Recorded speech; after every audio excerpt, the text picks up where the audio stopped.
rooms across the world. He had a worn hoodie, calloused hands, and barely enough to make it through the week. When a millionaire CEO forgets her wallet at a grocery store, a broke young man steps in with a quiet act of kindness, unaware she could buy the whole store 100 times over. But what begins as a fleeting moment between strangers becomes the spark of something far greater. A journey of restoration, purpose, and unexpected connection. Hello family, welcome to True Life Stories. Please subscribe and leave a like for us, it means the world to us. Also share this video to your friends and loved ones and turn on post notifications so you don't miss future videos from us. Thank you as you do so. Sit back and relax as we dive into the story. The automatic glass doors of Green Mart Grocery slid open with a mechanical sigh, releasing a burst of cool, citrus-scented air. Alicia Hart stepped in, tugging her hoodie forward over her head, concealing the sweaty flyaways that curled near her temples. She had just finished a brutal workout with her personal trainer, her body sore and her mind unusually light. For once, she had left the armored SUV and her driver behind, choosing solitude. A rare rebellion. She grabbed a hand basket instead of a cart. Just a few things, she muttered to herself. Almond milk, bananas, protein bars, a bit of oat cereal. She navigated the aisles without a single soul recognizing her. No board members, no shareholders, no journalists. In this modest grocery store on the city's West End, she was just another woman buying groceries. It was oddly soothing. As she made her way to the checkout line, she didn't notice that her sleek black Amex Centurion card, tucked loosely into the zippered pocket of her gym leggings, was gone. Her mind was elsewhere, half dreaming about taking a real day off. The kind without calls, emails, or emergency meetings. When she reached the cashier, a young woman named Tanya gave her a tired but polite smile. Evening. Find everything okay? Yes, thanks, Alicia replied, placing the items on the belt. The scanner beeped with rhythmic precision. Beep. Beep. Beep. That'll be $42.16, Tanya said. Alicia reached into her pocket, expecting the cool touch of metal. Instead, she felt nothing. Frowning, she patted the pocket again, then both sides. She dropped to one knee, checking her bag, her jacket. Her heart sank. No, she muttered, growing flustered. Everything okay? Tanya asked, eyebrows raised. I must have dropped my card somewhere, Alicia stammered, glancing around. She suddenly felt exposed. She could feel the eyes of the few customers behind her. Her cheeks flushed, a rare burn of embarrassment climbing up her neck. I'm so sorry. I can come back later. Behind her, a voice spoke, low and calm. It's all right. I've got it. She turned around, startled. A young man stood there, probably mid to late 20s. He wore a faded navy hoodie, jeans worn at the knees, and sneakers that had seen better days. He looked tired but kind. The kind of tired that came from honest work. You don't have to do that, Alicia said quickly. I know I don't, he replied with a small smile. But I want to. Before she could stop him, he stepped forward, pulled a wrinkled debit card from his wallet, and inserted it into the reader. A soft beep confirmed the transaction. Thank you, Tanya said, handing him the receipt. Alicia stood there, stunned. I don't know what to say, she murmured. He shrugged. No big deal. It's just groceries. Everyone forgets a card now and then. Alicia felt her pride war with her gratitude. She, who had once signed a $40 million acquisition over breakfast, had just been spotted $42 by a stranger. At least let me repay you, she insisted, stepping closer. Can I get your number? Or your name? He shook his head. Nah, just help someone else when you get the chance. She paused, searching his face. His sincerity was unshakable. I'm Alicia, she said finally, offering her hand. He took it, his grip warm and solid. Jason. Thank you, Jason. Really? He nodded once, gave her a polite smile, and walked past her, just like that. No fanfare. No expectation. Just a moment of quiet, human decency. As the automatic doors whooshed closed behind him, Alicia stood still, holding the grocery bag, heart thudding in her chest. The The plastic handle dug into her fingers, grounding her. It wasn't the money. It was how rare that kind of goodness had become. And it had just walked out the door. Alicia sat at her kitchen counter, untouched tea cooling beside her. Her penthouse apartment, immaculate, sun-washed, expansive, had never felt quite so still. 3 days had passed since that strange, humbling moment in the grocery store. She had scoured every purse, drawer, and gym locker for the lost card. It was nowhere to be found. She'd already had it replaced, of course, but the memory of the missing card no longer carried the sting of inconvenience. It carried the echo of a voice. Just help someone else when you get the chance. Jason. She rolled the name across her tongue like a riddle. Jason what? Jason from where? She didn't know his last name. Not his story. Not why a man who looked like he was barely keeping himself afloat would step forward without hesitation, without agenda. And it gnawed at her. She tried to distract herself with work. Heart Global was preparing to launch its new sustainability initiative. Meetings filled her calendar. Reports, forecasts, delegation. But every time her eyes skimmed a page, her mind drifted back to him. It had been so quick, so quiet, so rare. That night, after a strategy call with the Asia-Pacific team, she leaned back in her leather chair and called out. Rebecca. Her assistant appeared in the doorway of her home office, tablet in hand. Yes, ma'am. Alicia didn't lift her eyes. I want you to look into something for me. Discreetly. Rebecca, loyal and impeccably discreet, tilted her head. Of course. I need footage from the Green Mart on 58th Street. Last Thursday. Around 7:30 p.m. Start with the checkout area. I want to identify someone. Rebecca blinked. Is this business related? No, Alicia said softly. It's personal. 3 days later, Rebecca returned with a folder and a thin smile. Found him, she said. Alicia opened the folder. Inside were a few grainy stills and a short summary. Name Jason Rivers. Age 28. Occupation. Part-time server at Marley's Diner and part-time courier at Metro Deliveries. Education. 1 year of community college. Last known address. A modest 1-bedroom in South Side. He's clean, Rebecca said. No criminal record. No debt, aside from some small student loans. Average banking activity. Doesn't own a car. His mom passed 2 years ago. No siblings on record. Quiet life. Alicia studied the photo. The same face, slightly shadowed by his hoodie, but now still, frozen mid-smile. There was a tiredness there, but not defeat. Something stronger lingered in his eyes, resilience. She closed the folder. I want to help him, she said. Rebecca's brow creased. Help him how? Alicia paused. No handouts. No pity. I want to create a doorway. An opportunity. Rebecca hesitated. Should we reach out directly?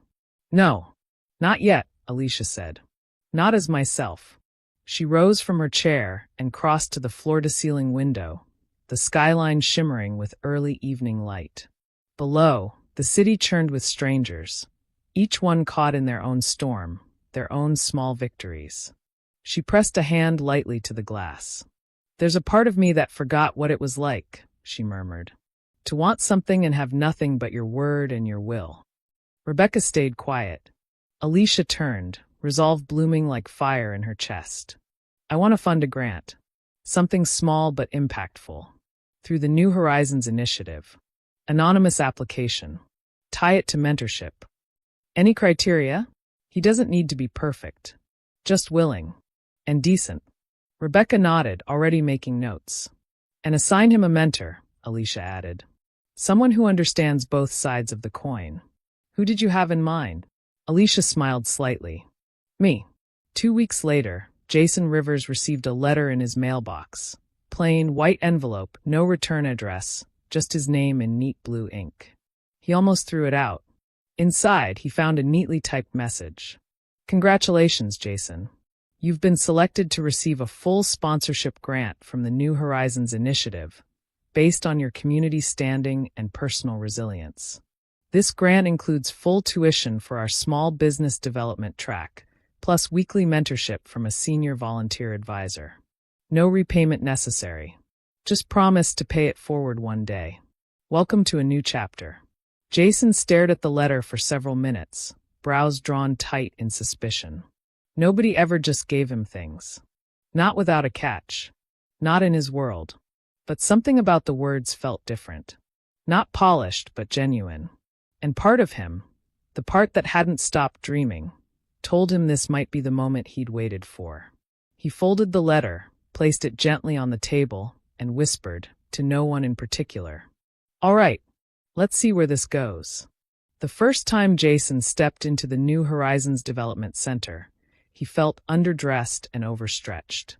The building was nestled in the heart of the city's business district, with clean glass walls and inspirational banners inside reading things like "Ideas Become Empires" and "Your Voice is Capital."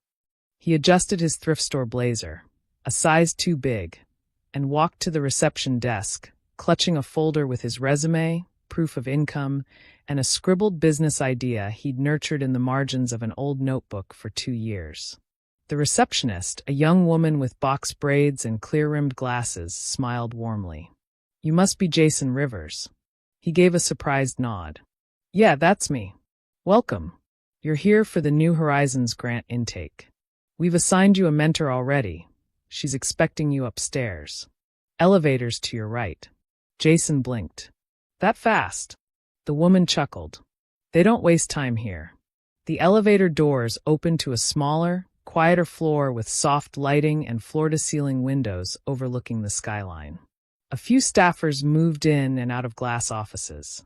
At the end of the hall stood a small conference room with a single figure inside. Jason stepped in. She turned from the whiteboard she was scribbling on, and his breath caught slightly. She was tall, athletic, with hair in a loose braid and minimal makeup. Wearing jeans, boots, and a cream-colored turtleneck, she didn't look like any mentor he expected. "Jason Rivers," she said with a smile that didn't feel rehearsed. "That's me," he said slowly. "And you are?" "Alicia Holloway," she replied. He didn't react to the name, just gave a polite nod. "Thanks for meeting with me." She gestured to the chair opposite hers at the small round table. "Of course. I've read your preliminary file. Interesting concept. You want to start a coffee house that hires people in recovery." Jason gave a sheepish grin. "Yeah, I know it's a bit idealistic." "No," she said. "It's purposeful." He sat down, trying not to fidget. Her presence was calm but commanding. It was clear she'd seen her share of boardrooms. "I've seen a lot of cafes," she continued, "but not many with a mission that goes beyond making money." "Why this?" He hesitated for a second, then decided to be real. "My mom was an addict. Spent years trying to get clean. I dropped out of college to take care of her after she OD'd the first time. There wasn't a lot of grace for people like her. Or for people like me, either. I wanted to build something that gives people another shot." Alicia nodded, her expression unreadable but attentive. "And what happened to her?" "She died 2 years ago," he said quietly. "Heart failure. It got to her before sobriety could." There was a long silence. Alicia took a breath. "I'm sorry, Jason." He nodded. "It's all right. That's life, right?" "No," she said, gently but firmly. "That's loss. It's not the same." Her words made something in his chest go quiet. He studied her for a moment.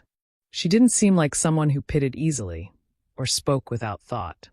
They spent the next hour discussing his business idea. Jason's passion came alive as he spoke about warm lighting, reclaimed wood tables, community art nights, and a pay-what-you-can board for struggling patrons. He knew his margins would be tight. He didn't care.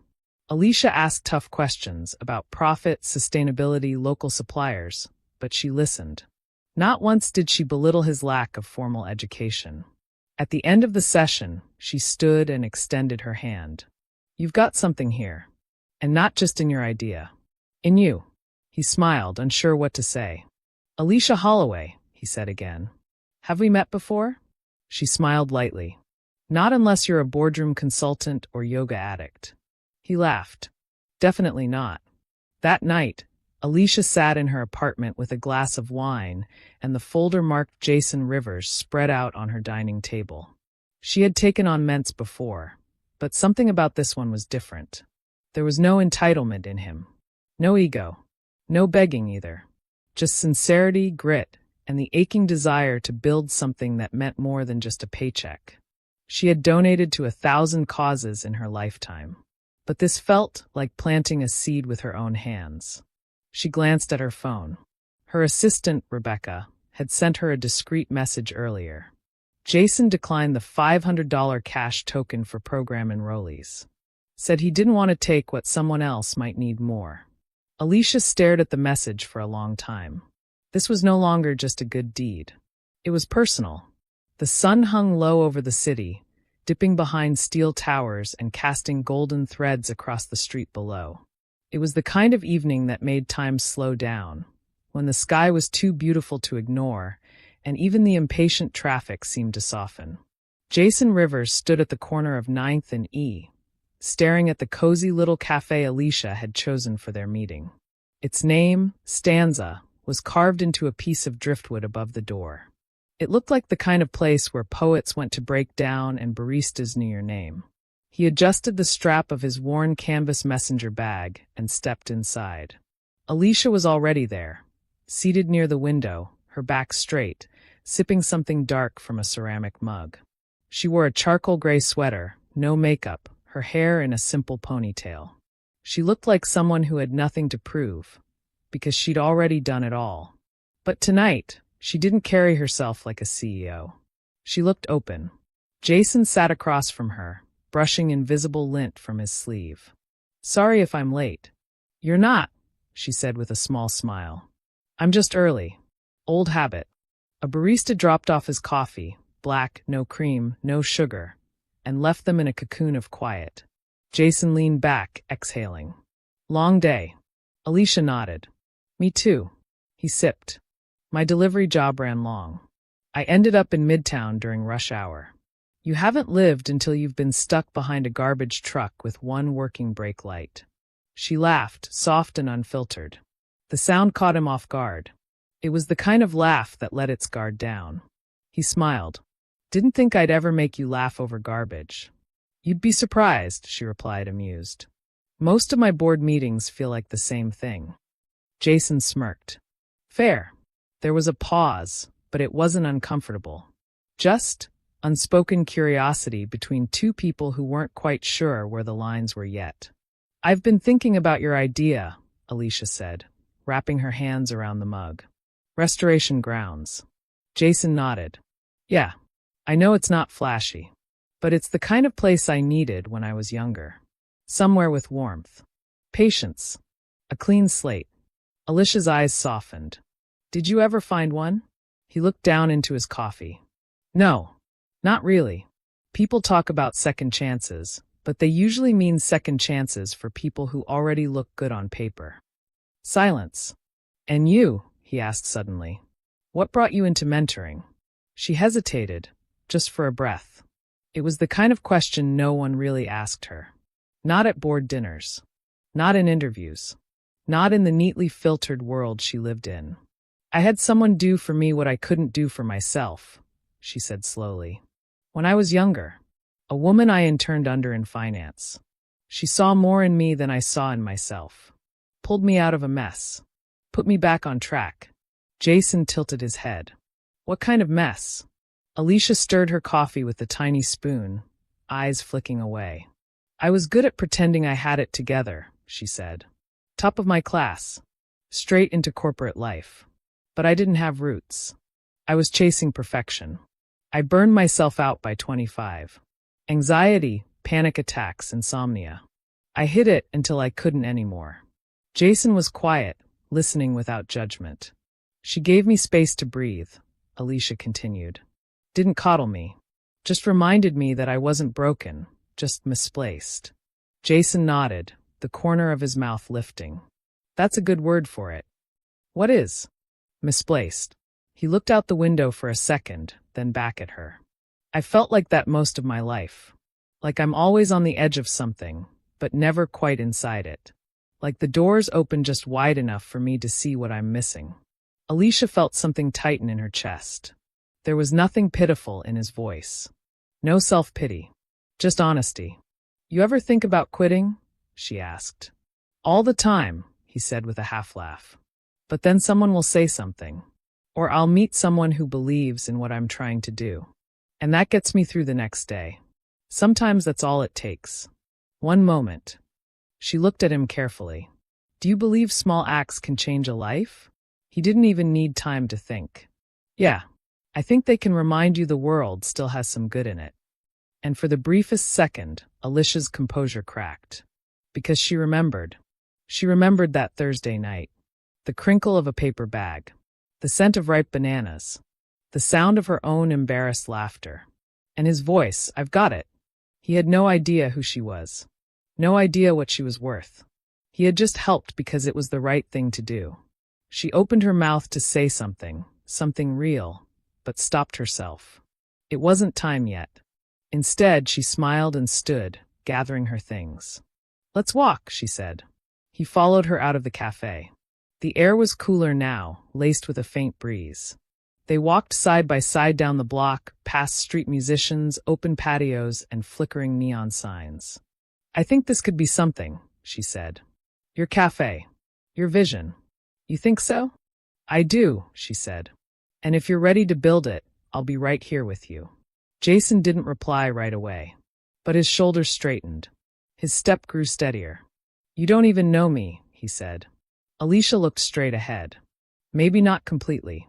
But I trust what I've seen so far. They reached the corner where they'd part ways.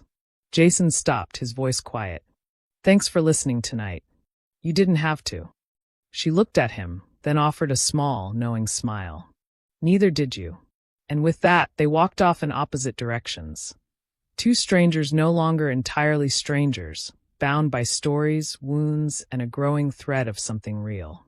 The gala sparkled from the street like a constellation pinned to the earth. Jason stood across from the towering glass structure that housed the Hart Global Entrepreneurial Fellowship Gala, straightening the cuffs of his thrifted black blazer. It didn't fit perfectly, shoulders a little snug, sleeves a little long, but he'd spent the better part of an hour ironing it and adjusting the knot of his tie. He felt like he didn't belong. He also knew he had to walk in anyway. The invitation had arrived by email 2 weeks ago. The New Horizons initiative, through which he'd been taking classes and working with Ms. Holloway, had nominated him for a spotlight at the gala. It was an annual event, hosted by Hart Global Enterprises, honoring grassroots changemakers and startup founders with disruptive visions. Jason didn't know what was more surreal, that someone thought he was a disruptive visionary, or that he had somehow gotten an actual seat at this table. He exhaled, crossed the street, and pushed through the revolving doors. The ballroom was palatial, walls paneled in gold-accented wood, chandeliers glistening like frozen waterfalls, round tables adorned with white florals and gold flatware. Waitstaff weaved gracefully through the crowd, offering champagne flutes and bite-sized hors d'oeuvres Jason couldn't pronounce. He clutched his name badge like a lifeline. Jason Rivers, grant recipient and community business founder. His eyes scanned the crowd. Alicia wasn't there. He hadn't heard from her all week. Just a brief email saying she was traveling for business and hoped he enjoyed the gala. The message felt distant, almost cold. It had unsettled him, though he couldn't quite say why. He made polite conversation, dodged condescending questions. So your little shop is like a non-profit cafe? And tried to stay focused. This was a chance. A good one. Still, he couldn't shake a sense of loneliness that clung to him like static. Then the lights dimmed. A spotlight shifted to the stage, and a tall woman in a dark velvet gown stepped to the podium. The crowd stirred with recognition. Jason stared, his breath catching halfway to exhale. The voice was unmistakable. So was the face. Alicia. Only the host didn't call her Alicia Holloway. She called her by her full name. Please welcome tonight's visionary founder and keynote speaker, Ms. Alicia Hart. The room erupted in applause. Jason couldn't hear it. Not really. Blood thundered in his ears. Hart. Hart Global Enterprises. The Hart. He stood there, paralyzed, watching as the woman he had come to trust, confide in, and build dreams beside, stepped into the light as a billionaire CEO. His mentor hadn't just worked in business. She was business. Alicia approached the microphone with practiced elegance. She was poised, her voice clear and composed. But her eyes swept the room with purpose, and when they found him, she faltered. Just for half a second. A breath. Jason didn't smile. After the speech, brilliant and moving, of course, he waited near the back corner of the ballroom as guests began to mingle. Alicia emerged from the crowd 20 minutes later, moving toward him with slow, deliberate steps. She had changed out of the mask of the CEO, but not the truth of who she was. Jason's arms were crossed. His jaw clenched tight. "You lied," he said quietly. "No," she replied. "I didn't tell you. That's not the same thing." His laugh came sharp, bitter. "You don't get to play semantics. You let me sit across from you for weeks thinking you were just another volunteer mentor. Someone who'd been through hard things." "I have," she said gently. "You just didn't know which ones. And you made sure of that." Alicia looked around. Faces drifted nearby, but no one was paying attention to them. She stepped in closer, her voice low. "I didn't do this to manipulate you. I wanted to see who you were when you weren't trying to impress anyone. And I needed, selfishly maybe, to know you helped me for the right reasons." Jason blinked. "What do you mean?" She hesitated, then said it. "That woman in the grocery store? Who couldn't pay for her groceries. That was me." He blinked again. "Wait. What?" "My card was gone," she said. "I didn't even know it. You paid for me. A stranger. No cameras. No audience. No press release." She paused. "You gave before you ever knew what I could give back." Jason looked stunned, like someone trying to put together a puzzle only to realize the box was upside down the whole time. "I don't even remember your face that night," he said, voice small. "I know," she said. "And that's what made it real." There was a long silence between them. Jason finally leaned against the wall, his shoulders heavy. "I don't know what to feel," he said honestly. "You don't have to decide right now." He looked at her. Was this whole thing just some social experiment? Some noble cause for a rich woman trying to feel something again? "No," she said quietly. "It was one moment of grace. You gave it to me. I just didn't want it to end there." She handed him a folded card.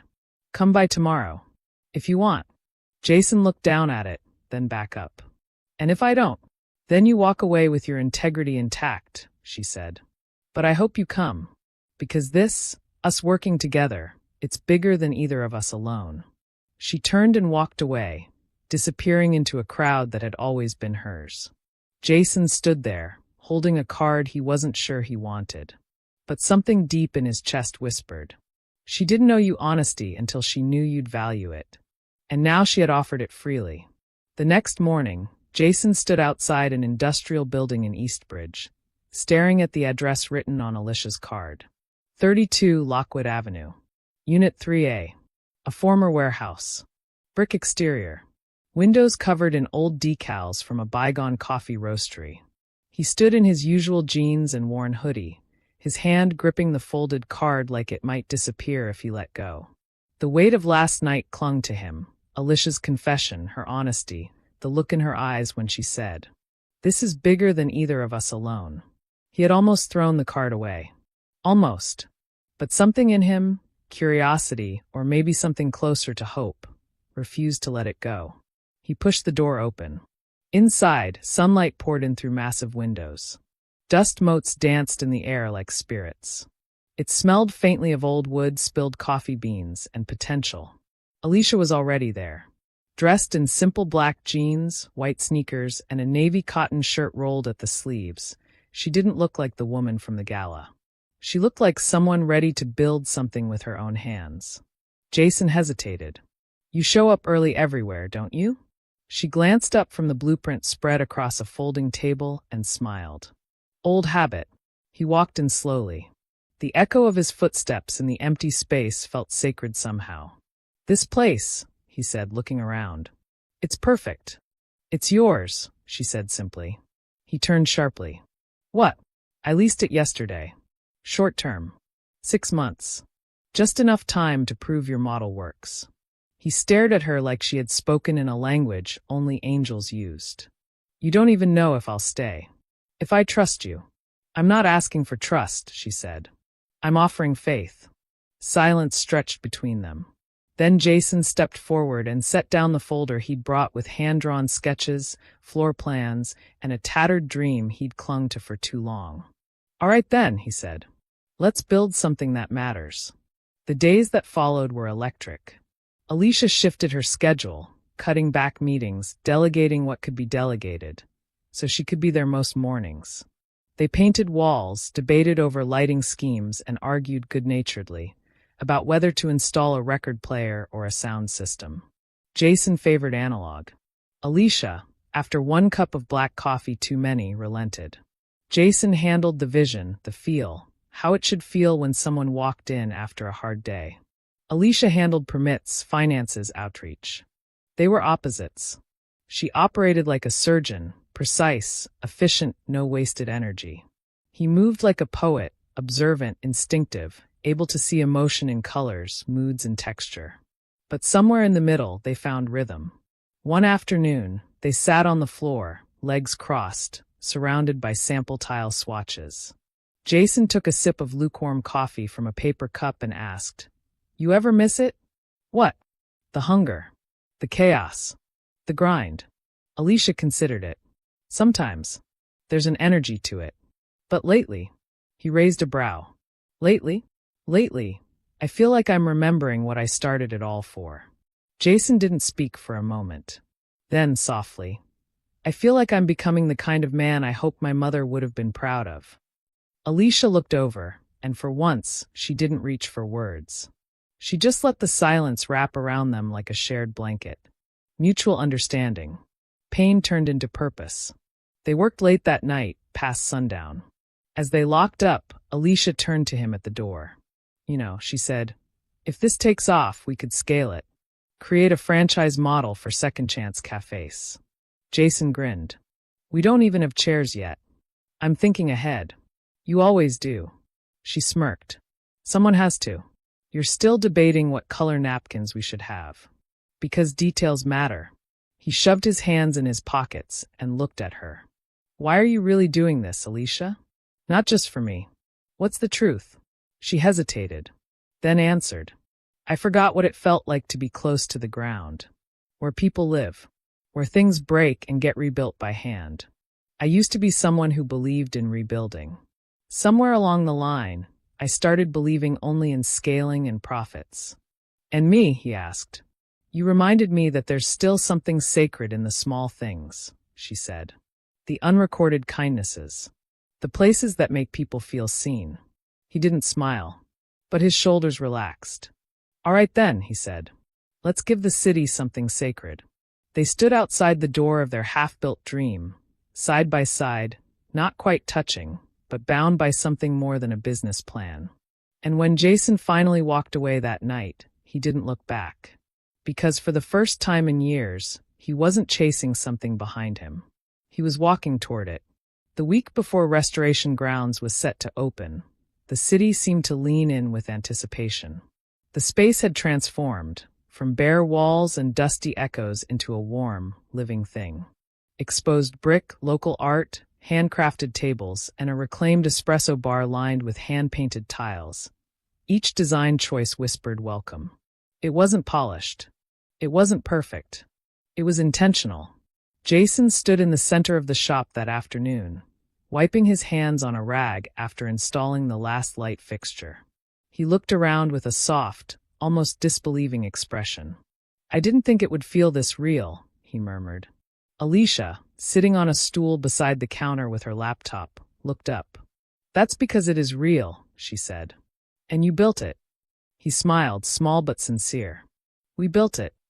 The moment lingered, delicate and golden. Then Alicia's phone buzzed. One buzz. Then another. Then another. Her screen lit up with notifications. Texts from board members, emails from her comms team, 2 missed calls from her media advisor. She frowned and tapped open the first message. New York Weekly just published a full expose. Secret benefactor. CEO Alicia Hart's hidden philanthropy or strategic PR stunt? Jason saw her face change. His own expression sharpened. What's going on? Alicia turned the screen so he could see. A large photo of them at the build site.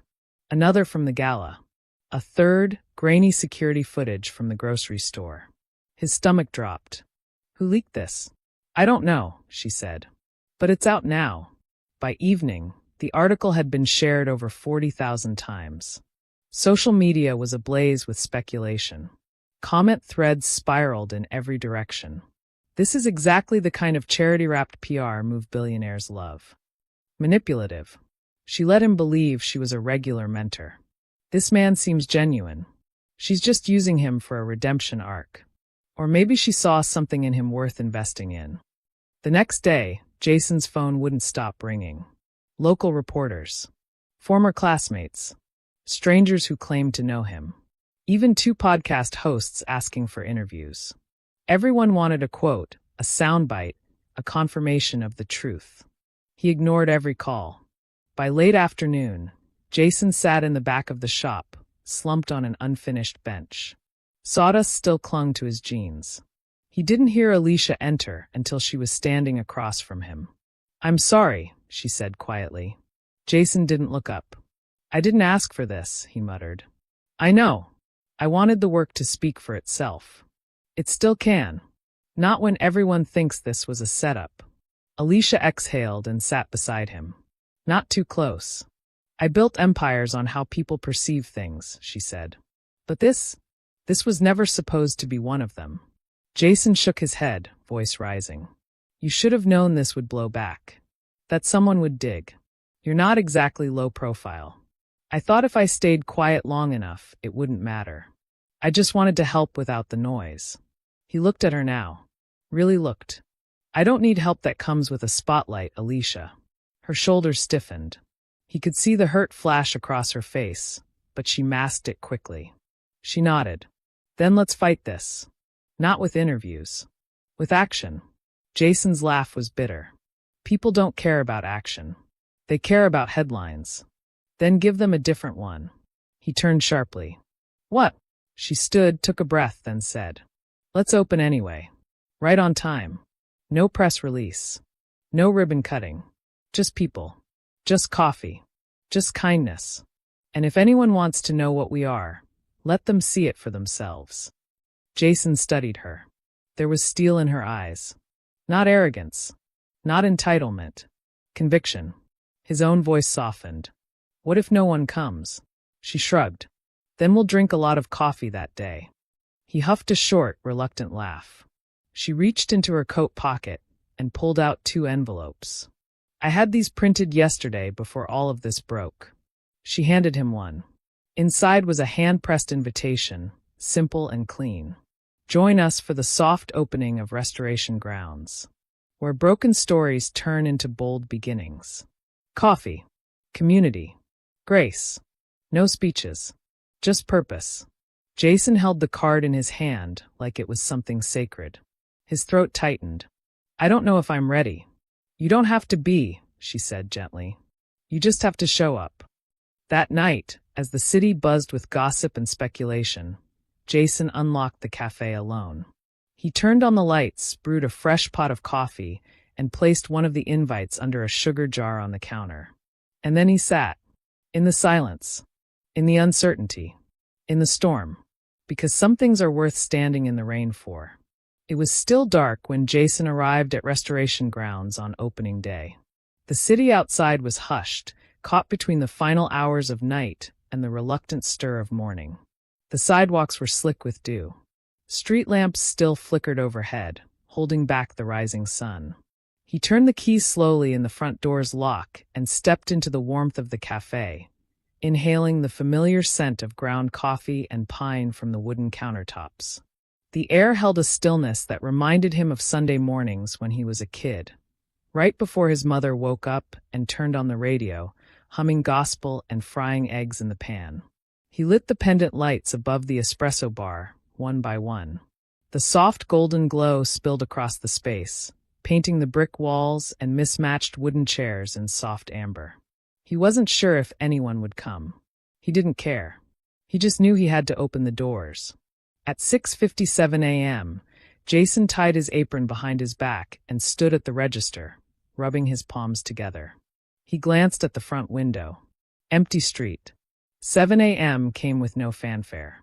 No cameras. No crowd. Just silence. He flipped the small wooden sign in the window from closed to open. He waited. 2 minutes later, the door creaked open. An elderly man with a cane stepped in. His jacket was too big, and his hands trembled slightly. "Is it really pay what you can?" he asked. Jason smiled. "It is. And first cups on the house." The man blinked, eyes glassy. "Bless you, son." Jason poured him a cup of dark roast and slid a blueberry muffin across the counter.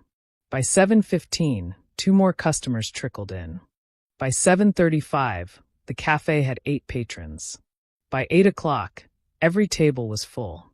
They came not because of an article or a headline. They came because someone had invited them. Quietly, personally, purposefully. Word had spread. Among recovering addicts. Among single mothers. Among students. Among those who had walked too long without anyone saying, "Come in. You're welcome here." Alicia arrived just after 9, dressed in jeans and a cream coat. She didn't try to draw attention. She didn't go behind the counter. She just stood by the door for a moment, watching. Jason caught her eye from across the room and gave the smallest nod. She smiled. She stayed. By noon, a group of kids from the local shelter were laughing at a corner table, building towers with sugar packets and sipping cocoa with too much whipped cream. One of them, a girl no older than 10, asked Jason if she could hang her drawing on the wall. He gave her a pin and watched as she tacked up a crayon-sketched heart with the word hope in the middle. He didn't say anything. He just stood there and let the tears press quietly into his eyes.